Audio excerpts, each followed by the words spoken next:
Elle a animé l'atelier poterie à bord du train qui nous a amenés jusqu'à Bni Abbas et qui était exceptionnel pour le mois, Monsieur Atter. Qu'est-ce qu'elle nous disait, si on veut un petit peu traduire ce que disait Nawardiya?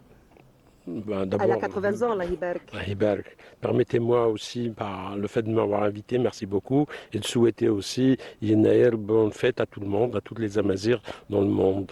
Je ne pourrais pas expliquer la profondeur des mots de Nawardiya parce qu'ils sont profonds, mais elles nous interpellent et elles nous rappellent qu'on est enraciné dans l'histoire, qu'on est enraciné, qu'elle est née dans ce mois qui nous assemble et qui nous rassemble. Et donc, elle nous a montré que l'immensité, à travers la diversité des langues, parce qu'elle parle, elle, kabyle, mais elle a compris qu'à travers là, ce qu'elle a rencontré des gens et que ça a été une très belle expérience, non pas uniquement pour elle, mais pour tous les gens qui ont rencontré cette belle aventure, comme quoi Yennaer est venu nous rassembler et que nous montrer cette diversité. Pour ma part, je pourrais... Je rappelle, M. Atak, Samir Atak, que vous êtes enseignant à l'université de Tizi Ouzou. Vous êtes un passionné d'une architecture, on va dire, exceptionnelle. Vous pouvez un petit peu nous en parler.